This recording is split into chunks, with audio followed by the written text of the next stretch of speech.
First of all, my hearty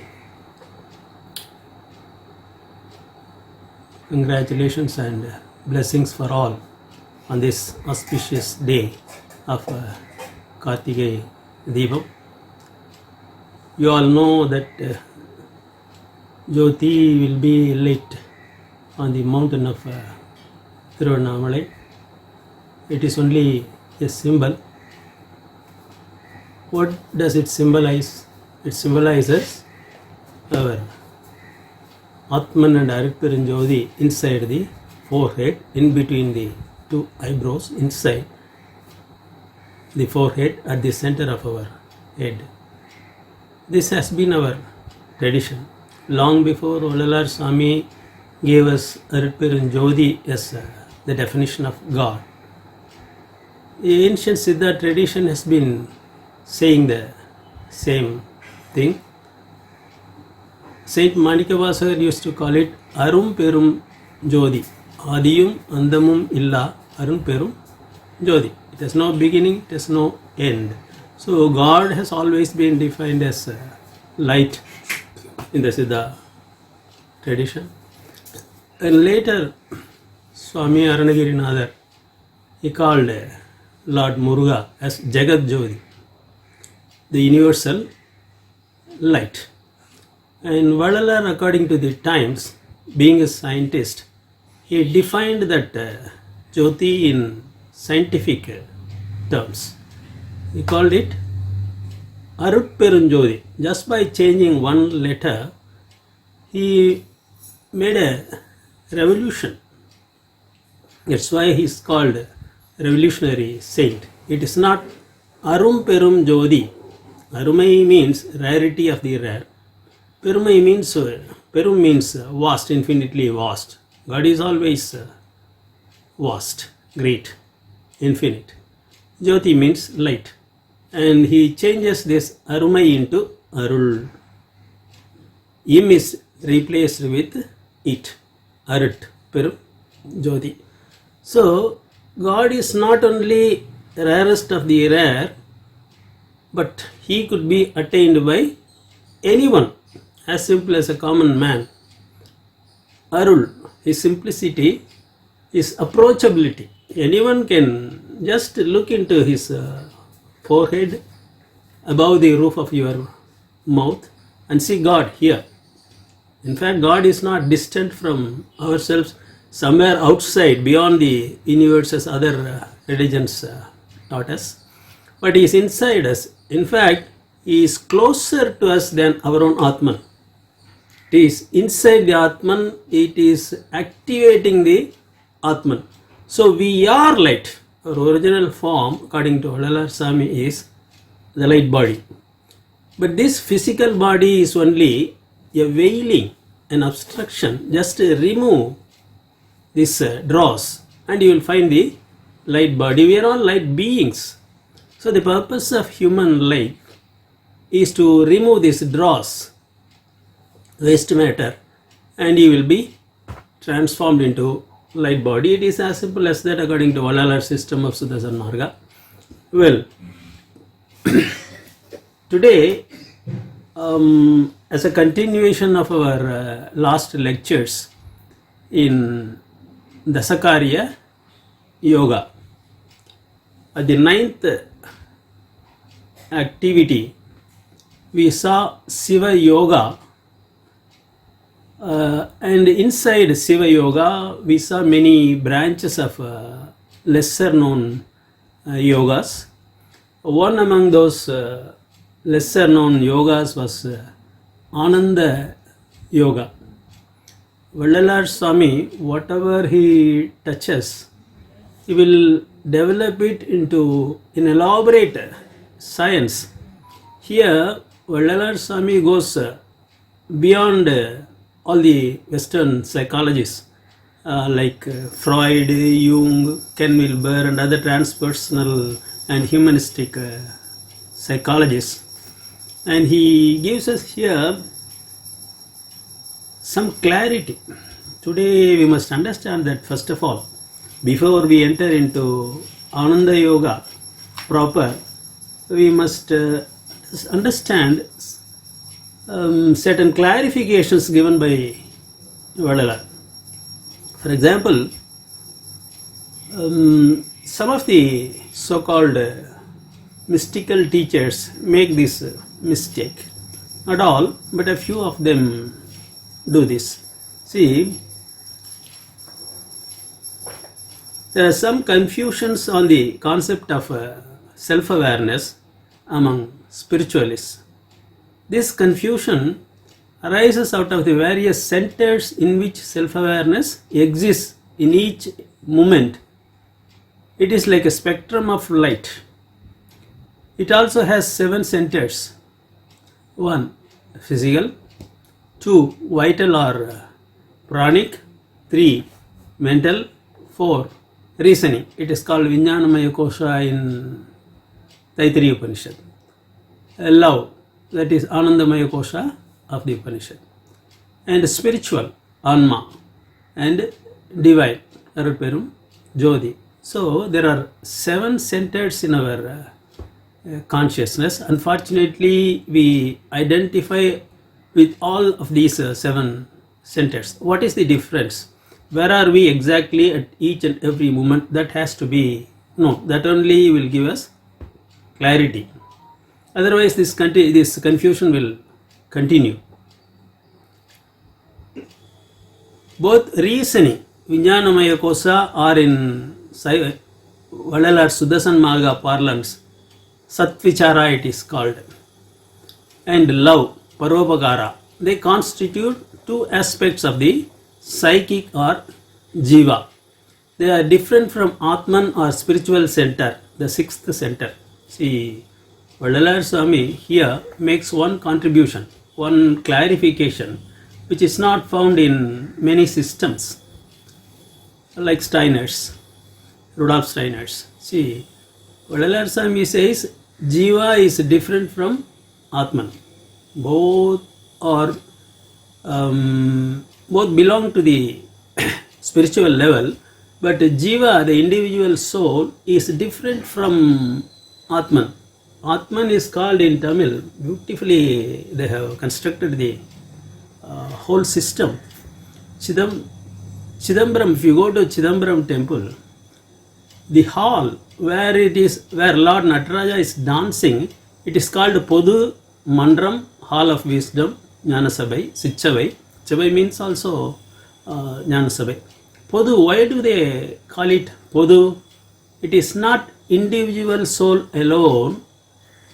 It represents the soul of all living beings. In Saiva Siddhanta terminology, it is called Pasu. Pasu. When you say man, it covers the entire humanity, all the 7.5 billion humans, both male and female. In the same way, here Pasu means all beings, all sentient beings. So that is Podu, that is Atman, not the individual soul. And Vadalar clarifies this point in one of his couplets in Agal poem. Podu unarvu unarum podu alal pirite adu enil tondra arutperinjodi. What does it mean? See, forget about other forms of God like Vedantic Brahman or Saiva Siddhanta Shiva. Vadalar talks specifically about Arutperinjodi. When could you see the Arutperinjodi inside your head? Only when you feel at one with all the beings. When you identify yourself, your soul, with all the souls of the universe, with all the sentient beings, then only your Jiva turns into Atman Podu, and then only God Arutperinjodi will descend and enter into your being. He is already there, but he will reveal himself, manifest himself only when you identify yourself with all the other selves, other beings. This point has to be noted by all the initiates, all the aspirants. Well, excuse me.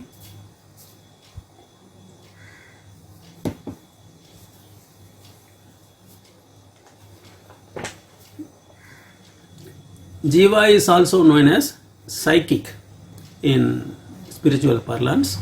They are different from Atman or spiritual center, the sixth center. How many centers are there in our being? The physical center, body, mental center, the pranic center, prana constituting prana, mental center, psychic center or individual soul, and then Atman, and then divine, Arutperum, Jyoti. There are 7 centers, and Atman is only the 6th center. It is not the final. As we find in Vedanta, here in Sudarshan Marga, Jivatma is not Paramatma. It could be transformed into Paramatma, but as it is not divine. It doesn't have any power, or it doesn't have the cosmic knowledge, absolute knowledge, but it has got the potential, but this potential has to be translated into reality. Until such time, Jiva remains only a Jiva with all its limitations in knowledge and powers. This has to be understood. And during meditation, what happens when you go beyond thought and attain silence? The center of your awareness has reached only the level of psyche or Jiva, not Atman. See, there is a confusion about this silent state. They call it no thought moment, no thought silence, and no mind state. It's correct, but it is not the complete description. We have to understand this point clearly. This will help you in practicing meditation and self-awareness techniques. Beyond thought, every higher level will give you silence, such as the silence of Jiva, Jivananda, the silence of Atman, Atmananda. Ramalinga Swami uses these words. And the silence beyond Atman called Upasantam, the 13th center according to Vadalar. So, silence of the Jiva is different from silence of the Atman, and silence of Upasantam of the divine level is totally different. We should not get confused with these 3 states of silence. Otherwise, you will stop at the first level itself, and you will consider that you have already attained self-realization and God realization also. Some people mistake it like that. So, the moment one attains silence and no thought arises, some think they have attained Atman and self-realization. This is the mistake. It is not so. They have reached only the psychic level or Jiva. It is differentiated from the Atman realization by one indication or symptom. This has to be noted. Are you alone or loving and serving another being in silence? Solitary silence attained in meditation is only the silence of Jiva, the lower form of Atman. The higher form of Atman requires another being for it to love and serve in silence. Whether it could be God or another Jiva, that is immaterial.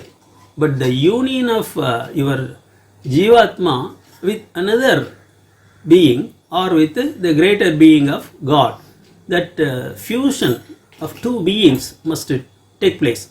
Mere solitary soul's silence is not Podu. It doesn't become Podu. This is the major difference between Vadalar system and other systems. In other systems, one can enter into a forest, dwell in a cave, practice tapas or meditation, and straight away enter into Brahman by destroying one's ego. That is possible. But here in this system, Vadalar Swami says, no, Podu unarvu unarum podu alal. Unless you feel this oneness with all the sentient beings or with God. Even God is equated with all beings. Arutperum Jyoti will not manifest itself before you. So this is the important point. This point of clarification is often stressed by Vallalar in various places. For example, in his daily regimen, Nitya Odukam, he divides it into 4 levels, namely the discipline of the senses, Indriya Odukam, Pulanadakam, Indriya Odukam, Meyuvai Kanmuku, say all the 5 senses, how to control them, how to bring them under your control. And then Karana Odukam. Karana Odukam means discipline of the mind. There are 4 sections in the mind, Manam, Chittam, Buddhi, Ahangar. All these 4 sections of the mind must be brought under control. That is Karana Odukam, discipline of the mind. And then discipline of the Jiva, Jiva Odukam. When you treat all human beings equal, if you don't see any caste difference or religious difference or color or gender or any other distinction, you got Jiva Odukam. And at the next level in discipline of Atman, Anma Odukam, you must consider not only human beings but all sentient beings as your equals, as your own self. That is Anma Odukam. Vallalar Swami defines it as from ant to elephant, the size doesn't make any difference. எறும்பிலிருந்து யானை ஈராக உள்ள எல்லா உயிர்களையும் தானாக கருதுவது ஆன்ம ஒழுக்கம். So when you have attained that level of believing and treating all the sentient beings as your own self, you have attained Anma Odukam, the discipline of the spirit. The discipline of Jiva or Psyche is different from the discipline of Atman at the higher level. There are 2 differences. Please be careful. See, says the discipline of Jiva or Psyche is different from the discipline of Atman at the higher level. At the same time, it is different from the discipline of mind at the lower level. This Jiva has to be differentiated at the higher level from that of the Atman. At the lower level, it should be differentiated from the mental level. Once you have stopped your thoughts with your yoga, as Patanjali Rishi tells us, yoga is Chittavritti Nirodha, stopping of thoughts. When no thoughts arise, when there is silence, when you go beyond the mind, when you transcend mind, you have attained yoga. But attaining yoga is not attaining self-realization or Atman realization or Brahman realization, God realization. This you must understand. That's why Vallalar begins his yoga of Jiva Karunya at the psychic level, whereas other systems of yoga start at the mental level or thought. What happens in Raja Yoga? You start with thought and then you try to control it. It's a very difficult process. I have seen people who have tried Raja Yoga for 3 or 4 decades. Even after that, they find it very difficult to control their thoughts. The moment they want to control their thoughts, well, there will be a lot of unnecessary thoughts coming into your mind. And various other techniques like japa, pranayama, and other techniques are practiced to control this thought. Excuse me.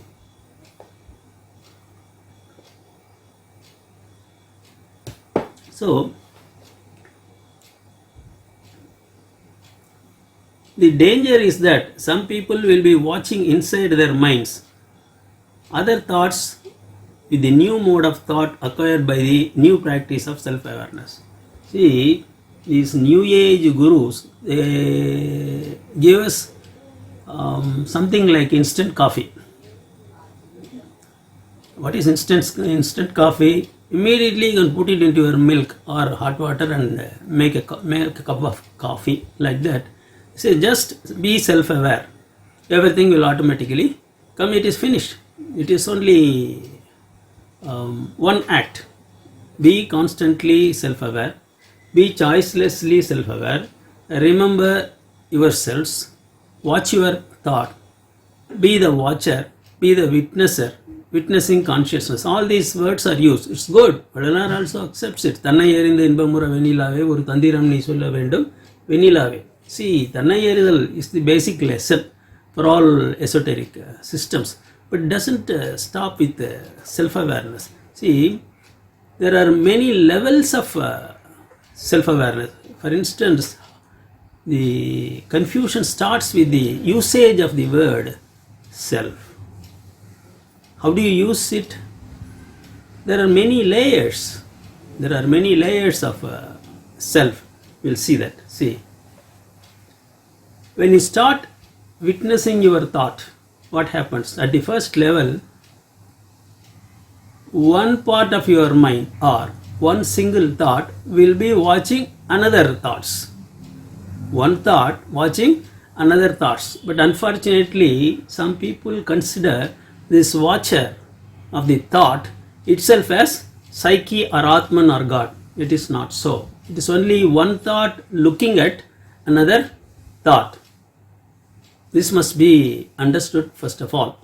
So self-awareness means many different things. We'll see that.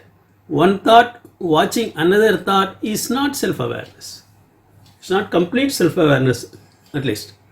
This confusion arises out of the usage of self or I.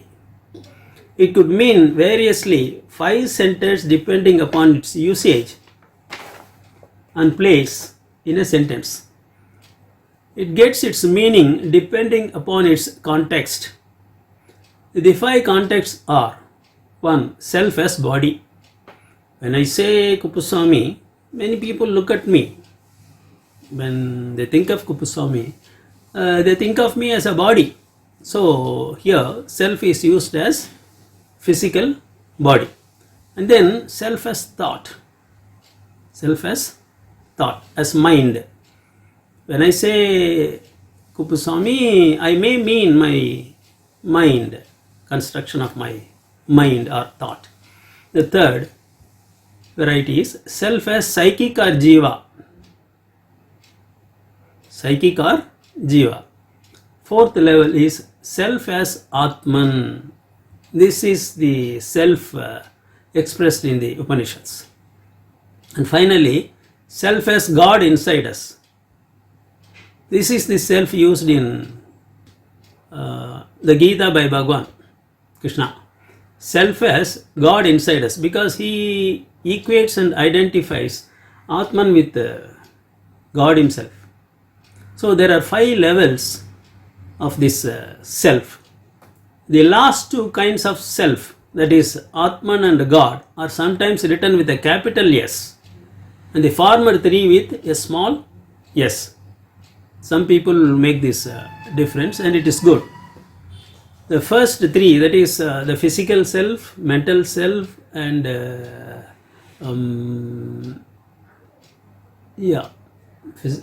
self as psyche. These are given in small s, and the 2 higher selves, Atman and God, Brahman, are denoted by the capital S. It's good. That is one kind of differentiation, denoting different things. The point is, silence is attained even at the 3rd level of psyche. It should not be confused with the silence of Atman or God. Some people make this mistake and stop their inner journey fully satisfied with their attainment, assuming they have attained the supreme divine level. In experience, it is not so. This is the most important point to be understood by the initiates and aspirants. Vadalar Swami is explicit about this point. We are going to see that in this verse. Transcending thought is only the first step. The whole yoga, you should not stop there. When there are no thoughts, when some kind of silence without thought, see, all thoughts are noises. When no thought arises, what happens? You will feel some kind of bliss, some kind of happiness, silence. And the initiates stop their inner journey at that level. They think they have attained the supreme. See, I have attained silence. It has solved all of my problems. No more problems arise in my mind. So have attained Atma Vidya and Brahma Vidya. It is not so. You have not attained even the Atma Vidya, self-realization, let alone Brahma Vidya, God realization. You have attained only the Jiva level. This point has to be understood. Otherwise, the journey from the body to the divine, it will be cut short. You will stop at the center. You will not reach the final destination. So, transcending thought is only the first step. The whole yoga begins only after that. The whole yoga begins only after that. That is why Valalar says that even mukti or self-realization is only the first step. It should be followed by jnana siddhi or God realization. He says, muttiyai petreen, it is not the final stage. Muttiyai petreen, amuttinal jnana sittiyai utreen endru undi para, sittanumaanen endru undi para. So, the aim or final destination is not self-realization but divine, God realization. Muttiyai petreen, amuttinal jnana sittiyai utreen endru undi para. What is jnana siddhi? It is the ultimate siddhi. Karma siddhi, yoga siddhi, jnana siddhi. There are 3 stages. And final siddhi is jnana siddhi. That's why Swami says, mukti is the only, mukti என்பது நிலை 300 சாதனம். It is only the way, the means, the instrument. It is not the final destination. சித்தி என்பது நிலை சேர்ந்த அனுபவம். You have attained the final destination. சித்தி என்பது நிலை சேர்ந்த அனுபவம்.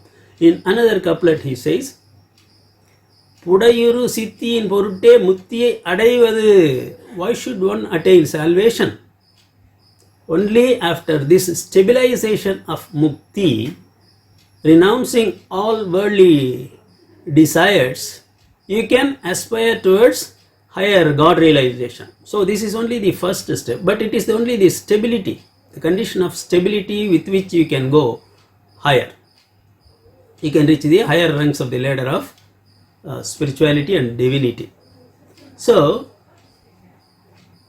you should not stop with mukti according to Valalar's system. Excuse me.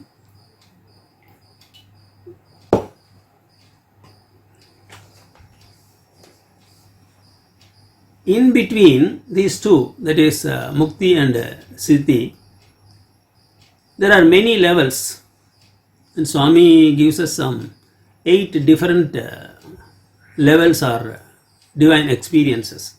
All are silent. All these 8 stages are silent. So if you have attained no thought level, it is only the first stage. There are 8 more levels according to Valalar, and he describes all these things.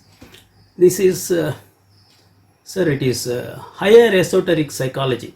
To my knowledge, I have not seen this type of higher psychology in any other text of yoga. This is very, very important for the initiate.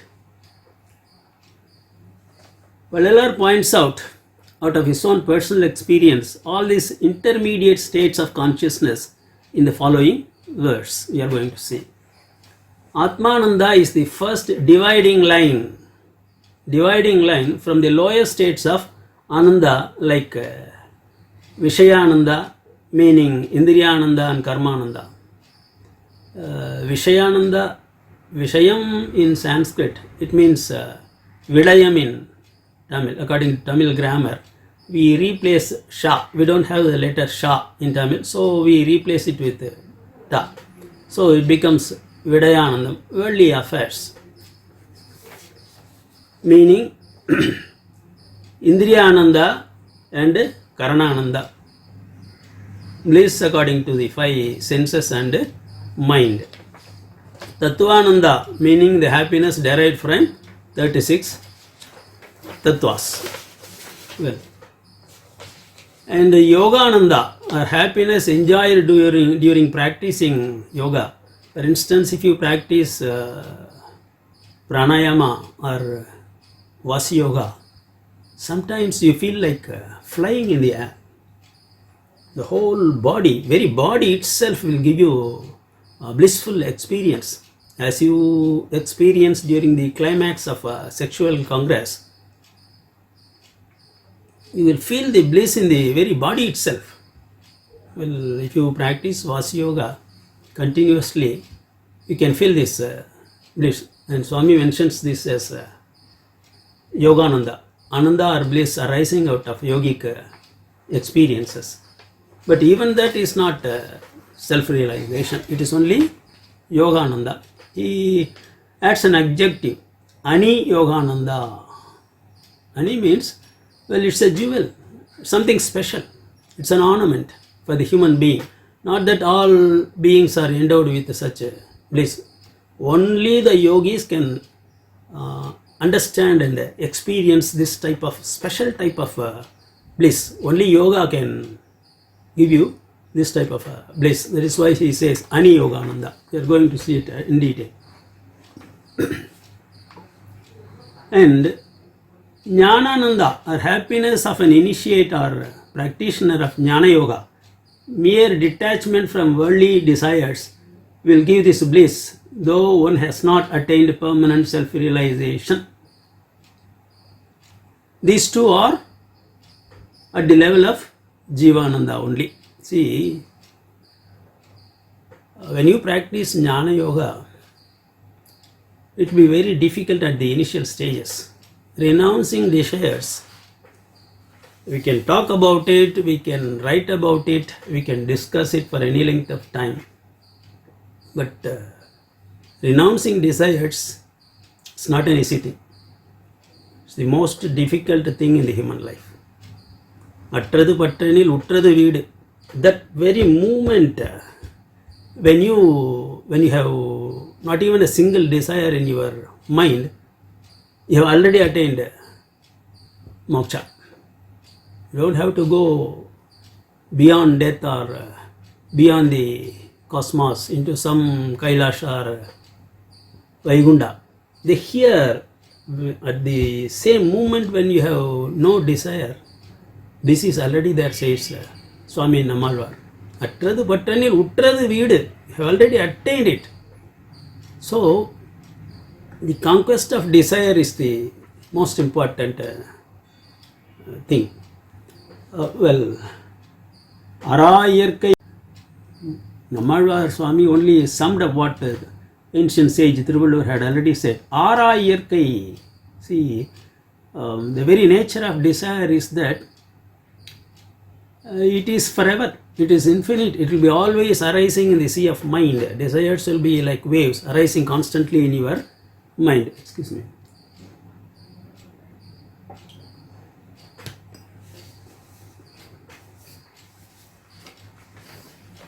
And Yogi Patanjali has given us some 16 techniques to stop your thought. And even before thought, desire is already there in the form of instincts in the body. You need food, you need air, you need protection from the weather. So these bodily needs, they also create the fundamental desires.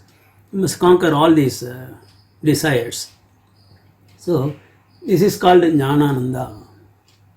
What is Jnanam? Renunciation of all desires is Jnana.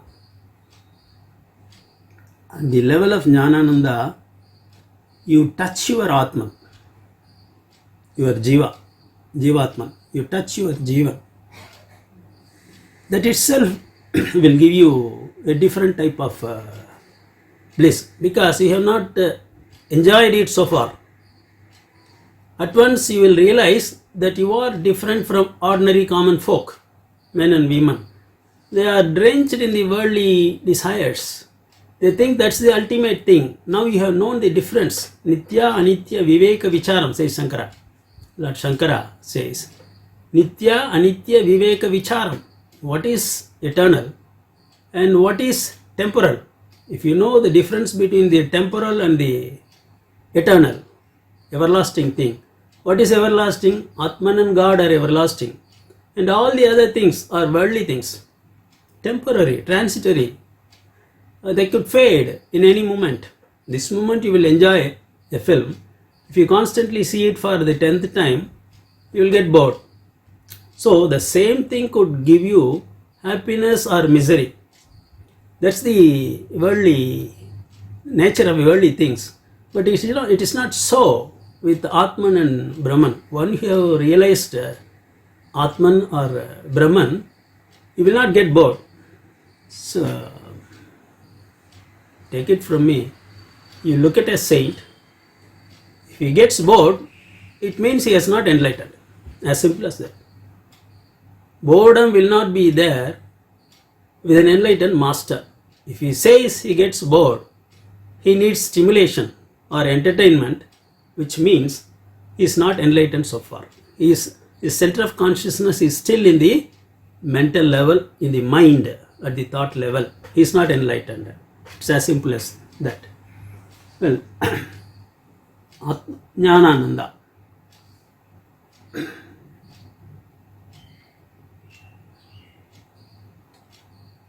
Well, Atmananda begins with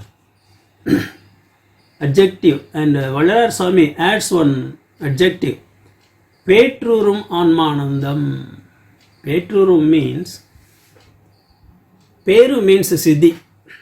Who is a Siddha? Only has got Siddhis.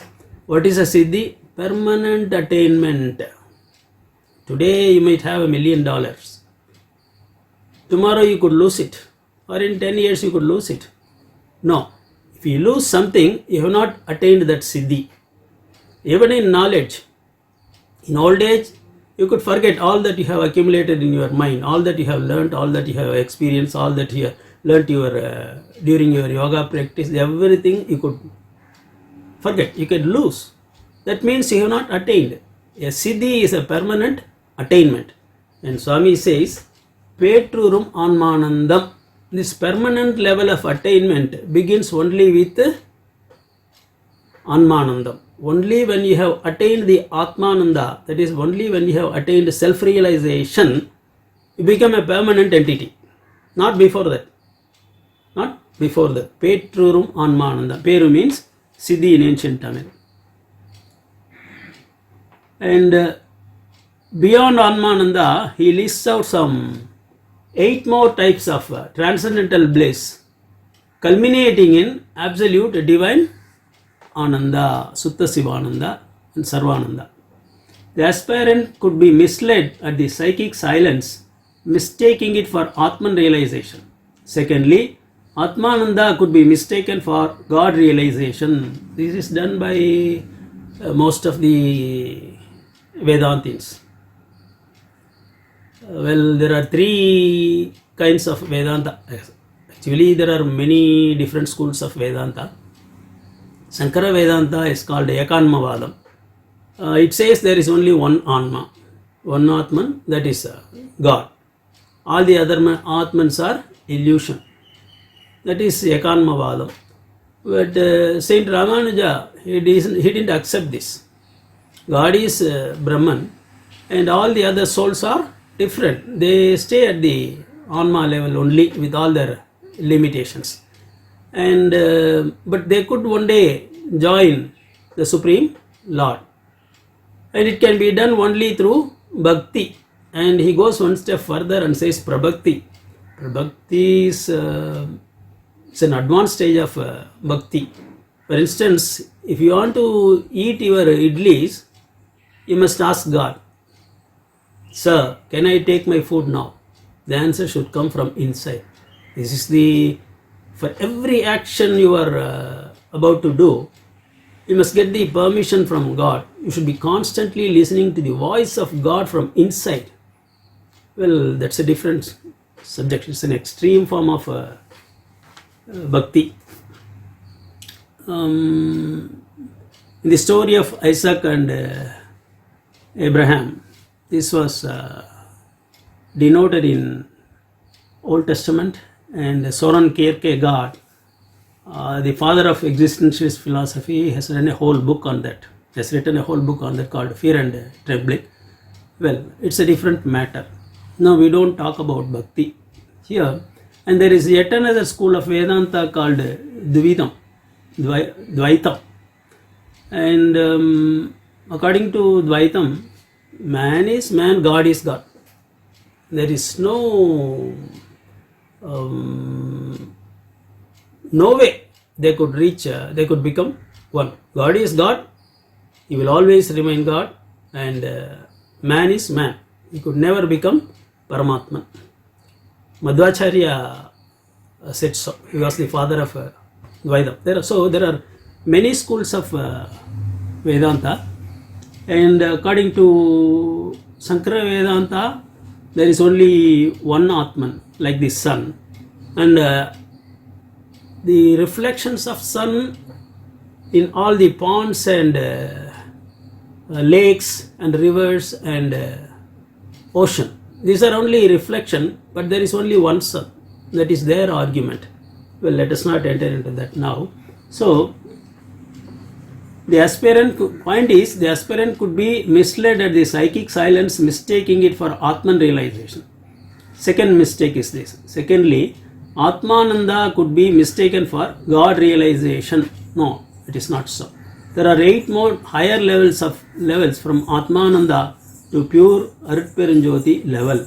The initiate should be aware of all these 8 levels of silence and alternate states of consciousness, particularly about the level of one's witness. Just forming the witness consciousness doesn't mean that you have attained. It should become a permanent 24-hour practice, even during wakeful state, Nanavu, even during your dream state, Kanavu, even during your sleep state, Sushupti. All the 24 hours, this witnessing consciousness should be there. It should be cultivated and learnt artificially. It is not naturally given to man. But where is this witness level? Is it at the thought level? Is it at the psychic level? Is it at the spiritual level, Anma level? Or is it at the divine level? This should be also be noted. That is the most important thing. So, well, I don't know, I have exceeded the time limit. Well, let me recite these words. I will introduce these words and I will explain them later. It may take another hour or two. In verse number 10, in Tiruchitambala Devamani Malai, Vallalar Swami gives us the varieties of bliss. There are 13 levels of bliss are mentioned once again and explained more in Sanskrit terms. The last class we saw Inbam in Tamil, he explained it. Here he uses Sanskrit words, Ananda. Atru Vidayanandam, Tattva Anandam, Ani Yoganandam, Madiparu Jnananandam, Petrurum Anmanandam, Paramanandam, Ser Brahmanandam, Santa Peranandathodu, Petridum, Ekanandam, Advidanandam, Yendra Sachidanandam, Sutta Sivananda, Utramadam, Samarasa Ananda, Sabaidanile, ஓங்குகின்ற தனிக்கடவுள் ஒருவர் உண்டே கண்டீர். Thiruvarutpa 3279. So here Swami has given us 13 types of bliss that could be enjoyed by humans. Unfortunately, we stop with the first two, Vidayanandam and Tattvanandam. And some people experience Yogananda. And the other 10 types of Anandas are not experienced by common men and women. Well, we will talk about these words in the next lesson. There may be 2 or 3 classes before we conclude this Dasakarya Yoga. The next 10th activity is called Siva Bhogam. How man could attain the divine level and live at that level. That is called Siva Bhogam. Bhogam means enjoyment, experience. So what is the experience of Lord Shiva himself, the ultimate? That is described in the Dasakarya Yoga of Saiva Siddhanta. And as I told you earlier, it was only Vallalar who practiced the whole thing. He has experienced all the systems of yoga and has given us his own experiences in his verses. I don't find any other saint has practiced this Dasakarya yoga. At least I don't see any evidences in the form of verses given by saints. They tell you about Dasakarya yoga. They even list out the 10 stages. But out of their own experiences, they have not given us any access to their experiences. So, here Swami gives us 13 types of Sanskrit. Happiness, bliss. See, Vadalar's knowledge I consider to be divine knowledge. He was an expert in, had mastered all the languages. He was a great master in not only in Tamil but in Sanskrit also. He has written whole poems in Sanskrit, and in Tamil, he has written more than 7,000 verses.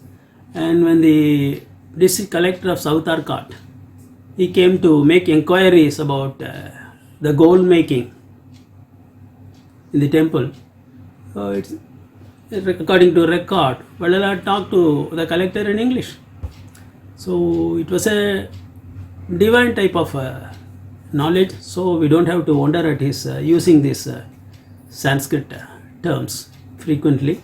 So with that, I would like to conclude this session. Thank you. Arutperum Jodi, Arutperum Jodi, Taniperum Karunai, Arutperum Jodi.